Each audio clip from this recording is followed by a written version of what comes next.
Are you in danger of spontaneously combusting? You might be, so you want to stick around. Plus, a device that takes the slogan, reach out and touch someone, to an entirely different level. And the girl gone wired is being beautiful and from Belarus. Much happy to be admired. I'm Laura Swisher, and you're watching Unscrewed.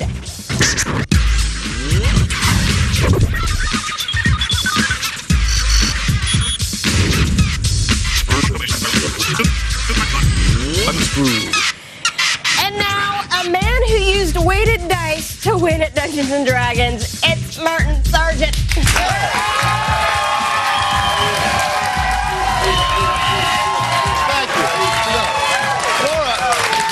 Laura, what the hell are you talking about? You're so stupid. You can't win at Dungeons & Dragons. It's not like Parcheesi. There's no end to the game. Martin, I'm just saying it's all over the message boards. You're cheating at dice. You somehow, every time you roll, you get a 20 or whatever. Well, I kind of had to. We're in a sticky situation. If my 8th level elf, Snippy Skittlefoot, hadn't to pass his saving throw, he surely would have perished in the lake of fire. So what was I supposed to do? I guess use weighted dice. You are such a nerd. You don't know anything about the world of Dungeons & Dragons. What a burn. Sure. Hey everyone, welcome to Unscrewed, the show that's like an all-access pass to the disco party of the tech world. I'm your head reveler, Martin Sargent. You know, around the Unscrewed offices, I'm known for many things. My wonderful taste in fashion, my love of animals, but most of all, I'm known for my passionate love and appreciation of music. And that's why I love the web so much. I mean, got musicians uploading their MP3s and music videos to websites all over the world. The internet's become kind of a global virtual hootenanny. If you know where to look, you can find some real musical gems out there. And that's where I come in. Because tonight, the Sarge is your DJ. First number I want to spin for you is a catchy little ballad called Aisha. Aisha, Aisha, passing me by. There she go again. Aisha. I listen to this one when I'm on one of my solitary self-discovery drives out in the desert. Yeah. I don't know.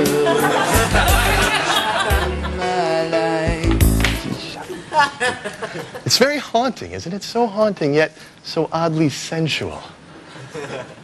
The next bit of ear candy is this stirring nugget by the Chinese Kiwi chanteuse known only as Wing.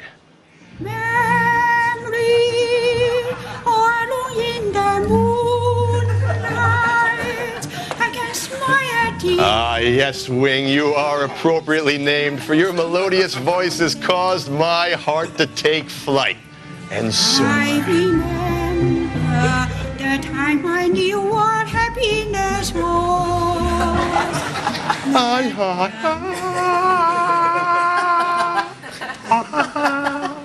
But my current favorite web balladeer is this master of pop songcraft.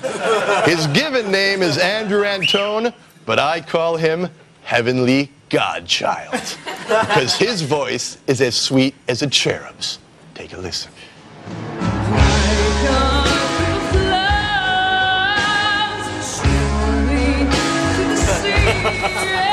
Ah, yes. Yes! So stirring. So very real.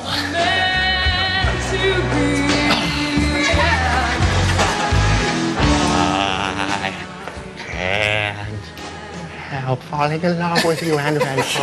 You know, every time I hear that moving song of faith and courage, I want to go out and bow hunt a mule deer and eat the liver raw. His music is just that good, don't you think? So, ladies and gentlemen, the next time you get bored with your CD collection, remember that power pop ballads by the thousands are out there in the cyber world.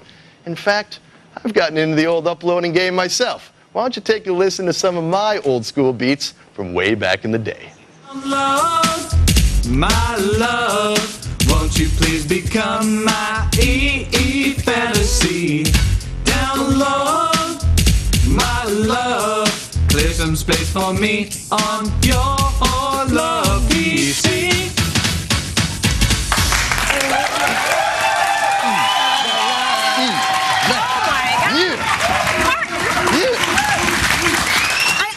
I had no idea that you were this talented. You're a triple threat. I was in one of the biggest boy bands that Silicon Valley had ever seen. God has given you a gift. You should not be in a talk show chair. You need to be on stage dancing and singing. I laid my soul bare in that track, didn't I, Laura? You know what I would love to see right now, Marty? What's a couple dance moves. You want to see a couple more dance I would love to see.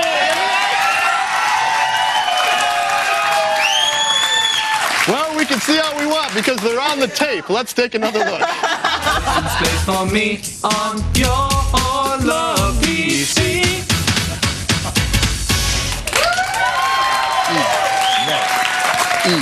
Man. Bravo. Oh, that was amazing. Bravo. It is. Thank you so much, Laura. And I'm going to be dropping my album in a few months, so get ready, America. Get ready. It's going to be all over the internet, burning up the charts. In fact, you can download that video right now at techtv.com/unscrewed. Check it out. Tonight's show burns hotter than 151 at a junior prom. Our friend Larry Arnold is going to be here to explain how humans can sometimes spontaneously burst into flames. And after that, Laura's going to test out a new cell phone device that makes her feel happy in her special places. Right, Laura? In your special places. See how I did that in a very clean way? See how I did that without really attracting any, I didn't say anything dirty, but maybe people. And on the subject of special places, tonight's Girl Gone Wired wants to show you hers. But who cares? Who cares about Laura? Who cares about tonight's Girl Gone Wired? Because people, I've fallen in love. That's right. I've fallen in love with a very rare and radiant girl on the internet. I just love her. I can't get enough of her. I stare at her webcam all day long. I can't concentrate on my work. Who is this person? The love bug has bitten me. You want? Let's see if we can log on to her. Let's log on to her webcam. Her name is Sabrina. Her name is Sabrina, and she is just the most. Oh, there she is. Oh, look at those eyes. Look at the way she just kind of stares at me. It's a private audience between Sabrina and I. It's just an ad for Budweiser, is what that is. No. I mean, yeah, sometimes we drink. Sometimes we like to get a little loose. But mainly it's just this sort of connection we have. This is all the website is? Where'd she go? Why'd you take her away from me? Where's my Sabrina? God, I love her. We're going to see a little bit more of her after the break, and I'm going to see her most of this evening. Anyway, after the break, people spontaneously catching on fire. We've got the pictures to prove it. Got to stick around for this. Oh, my. Oh, my. Coming up next, the Screensavers, only on TechTV. When the stakes are high, the great ones answer the call.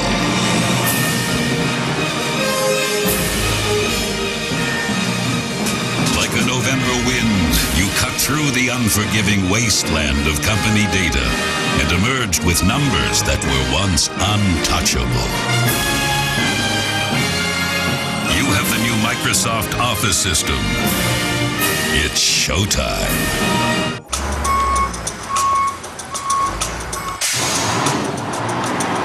Any company can promise you lots of resumes.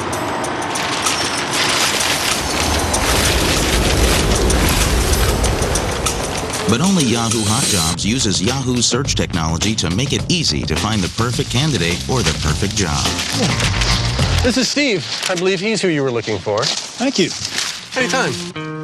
New Year's resolution number 1, get a new job. Yahoo Hot Jobs can help you start the new year with a new job. Number 2, help those who help others. We'll be helping job seekers start 2004 off right, and we'll also be helping out the Junior Achievement Organization with a donation. Number 3, come into some bling bling. Sign up, post, or update your resume with Yahoo Hot Jobs for a chance to win a $20,000 signing bonus. For more information, visit hotjobs.com today. Above all, we resolve to help all Americans have a prosperous new year. Yahoo Hot Jobs. Find the right one. Extreme drinking, binge eating, thrill seeking. What happens when people push their bodies to the limits? Watch TechTV's Body Hits, the only show that examines how your body stands up to the test of modern living. See how people live fast, work hard, and take it to the next level. Body Hits, a new series. Premiering Tuesday, January 20th at 9:30, 8:30 Central on TechTV.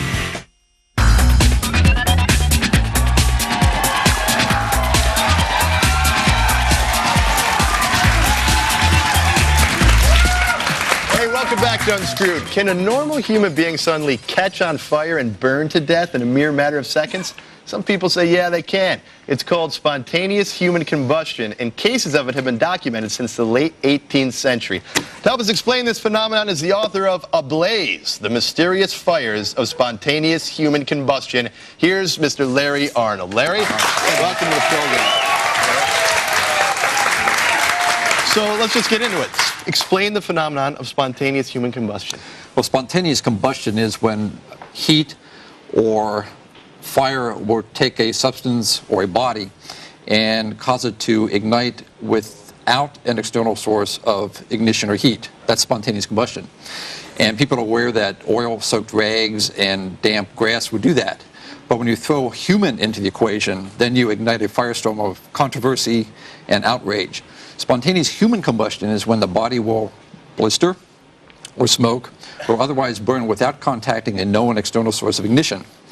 And mainstream science just wants nothing to do with the concept of spontaneous human combustion, and yet there's a very long history to this phenomenon. Why do you think that is, Larry? Why don't the real scientists want to touch this issue? It seems to be an issue of xenophobia. That is, they're afraid of the unknown, and spontaneous human combustion, when a body can smoke or classically burn itself to powder in an environment that is otherwise devoid of significant fire damage. This raises so many profound questions about human physiology, biology, and physics in general that mainstream science, and the firefighters in particular, just don't want anything to do with this concept because they can't explain it. It's very frightening. Yet this concept has been around for hundreds of years now. Even Charles Dickens was talking about it in, I think, his best novel, The Bleak House, the character Mr. Crook, the illiterate and eccentric Mr. Crook.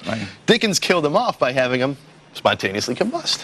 Dickens used SHC, spontaneous human combustion, as a metaphor to rid evil out of this mean, intemperate character.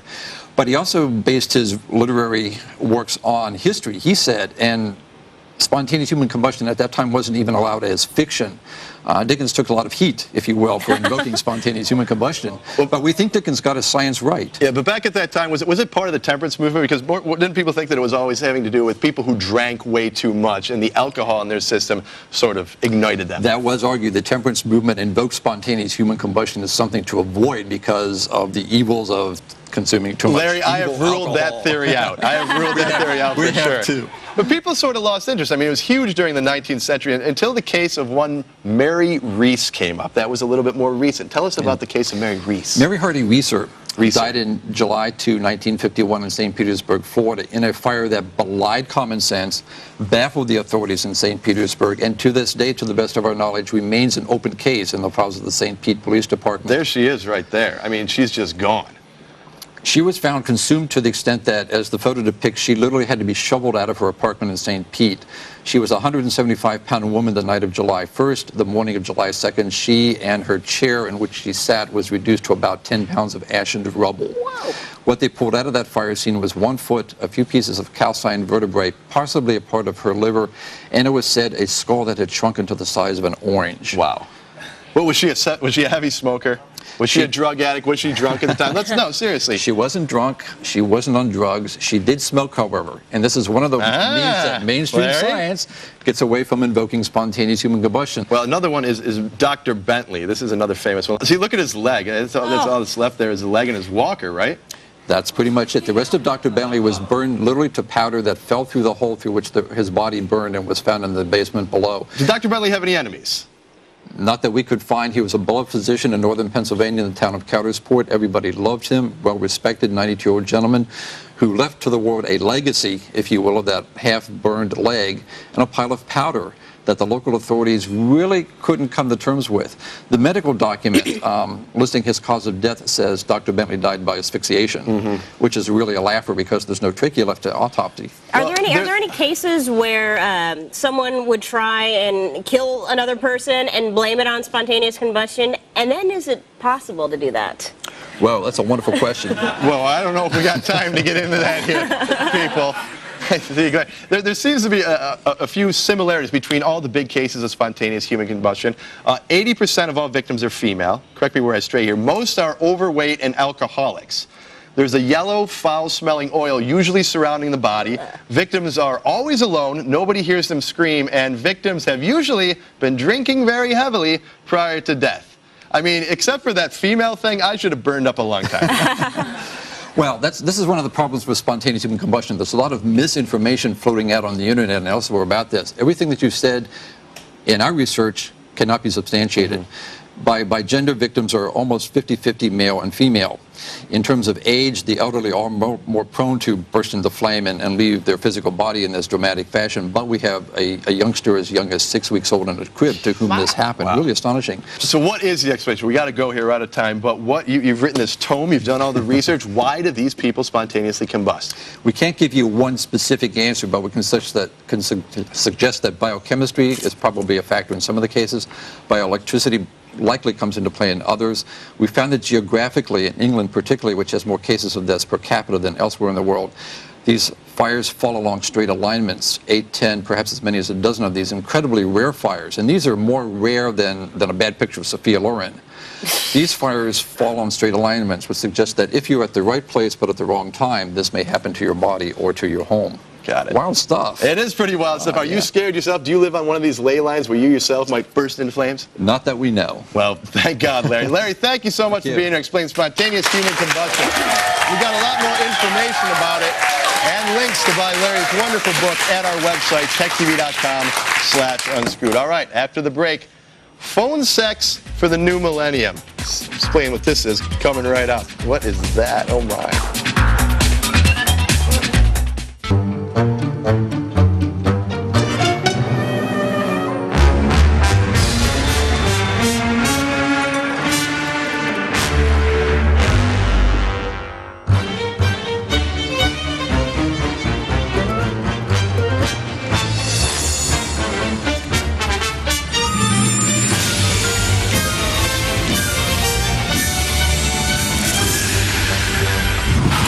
Live. It's good to play together.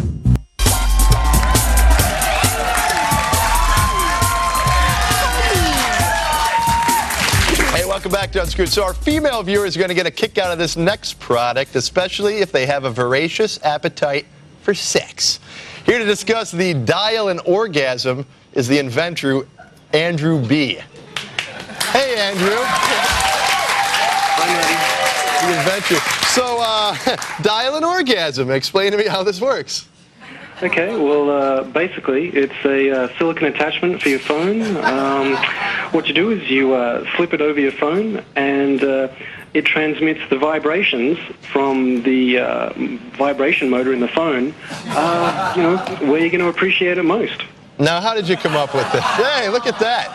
How'd you come up with this wonderful idea? Basically... Yeah, I was sitting around having a few drinks with a mate, and the conversation turned, as it normally does, to things of the gutter. And, we're talking, chat sex and, USB dildos. And so we're getting onto the idea of, teledildonics and being able to touch someone without actually being in the same place. The average conversation over a glass of wine, of course. So you've got two styles here. You've got the one that I've been showing, the Fildo, it's called, the Fildo. Yeah. And you've also got the butterfly. It's kind of cute. Butterfly in the sky. What's the difference? Okay, basically, the phone dildo, which is the first one we came up with. Obviously, it's, the Fildo. Kind of small. Shaft. It's basically just to transfer the vibrations internally, obviously. And the butterfly, the nice, cute little thing, is for clitoral stimulation. Just sort of shove it straight down your pants while you're walking along the mall. Yeah. Can I get someone to call this number, actually? Somebody, you do that? All right, cool. So is this only available off your website, the Dial and Orgasm official website, or can I buy these in any old sex shop, or perhaps a phone outlet store? We're endeavoring to do that. Currently, the best place to buy it is dialandorgasm.com, but it's only been online for 2 months, and since then we've been inundated with distributors, sex shops calling us. We're talking. Hold on, I got a phone call. Distributors. And basically we're also on the lookout for some more distributors. So it's going great. Tickles, Andrew. Hey, why I'm tickling my neck with it. Yeah, it kind of works. I mean, it's not all that powerful. I mean, you'd have to be pretty hard up I think, to use this. I imagine it's kind of. Is it just a novelty? I mean, is business really booming? No, the thing is, it actually does work. You know, it might not feel that powerful in your hands, but I'm sure if you stuck it somewhere else, it would seem a little bit more powerful. Yeah, I'm always hearing about those 9 billion little nerve endings in the clitoris. So. Something about that. We've actually had. We've had people, it was on a radio show, and they had to go in there, and they got the contestants to, like, call in, and she loved it. We've, see, a lot of people, like, okay, it is a bit of a novelty, right? Like, and there are a lot of sales being made just purely for the novelty aspect. But the thing is, it really, like, it does work. Especially, you know, like, as an aid, like, as a sort of fun game you play with your boyfriend or girlfriend or whatever. You know, you know, it really is, yeah, it's neat. And it's a lot of fun. It does work. It makes a great Christmas gift. And my mom just got a cell phone, so this works out great. You gave me a good idea. Andrew B., thank you so much for being on the program. No problem. Thank you very much, Marty. All right, good luck with this. So, Andrew B., silent orgasm. As our viewers know, Laura, we usually have our lab scientist, Perry, test our products for us, but he's traveling in Southeast Asia in search of cool new devices and hookers. So we sent out Laura. It just seemed more appropriate, actually, to have a woman test this product. It makes a little bit more sense, yeah. So how did it turn out? Well, you know, as we just heard, you're supposed to put this on the end of your phone, and then it's supposed to vibrate and get you hot. Now, I couldn't very well test it out on my own because I can't calm myself when my phone's in my pants. It's a little difficult. So I enlisted the help of one of our interns, and he gave me a hand. Yes, I did. And, well, let's take a look and see how it went. Test out an actual cell phone vibrator. So all I need you to do is, well, just call me up on the phone, and okay, just call the number, and we're going to find out if it works at all. Apparently, according to the makers, it's very effective and it stimulates you in ways, and well, we'll find out if it's true or not. Hello. Oh, yeah. Oh. Ooh. That's good. Oh my. Oh. Oh yeah. Oh my God. Oh, that is submarine. Oh my goodness. Oh, yes. Yes. Yes. Oh yeah.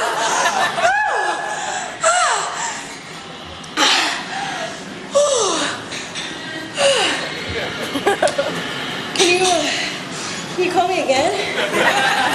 I'm spent. Are you serious? Is it really that effective? I mean, I'm sorry to say, I was faking it just because it was the intern's first test, and I didn't want to make him feel bad or anything. So.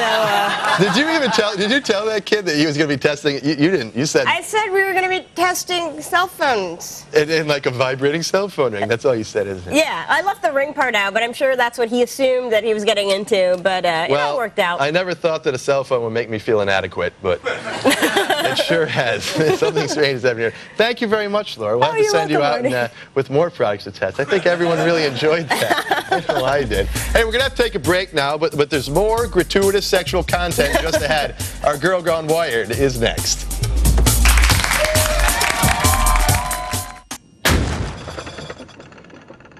What's that? The wireless bill.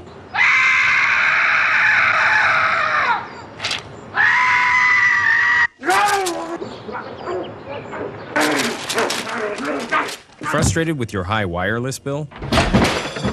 Take your number to a better place. Call 1-800-T-Mobile and get the best value in wireless. And now get T-Mobile 3-day weekends with unlimited calling. T-Mobile, get more.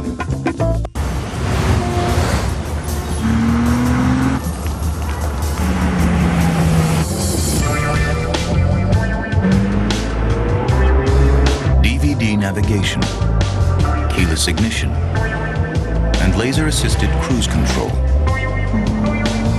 Are we getting ahead of ourselves? Or is everyone else standing still? The FX from Infinity.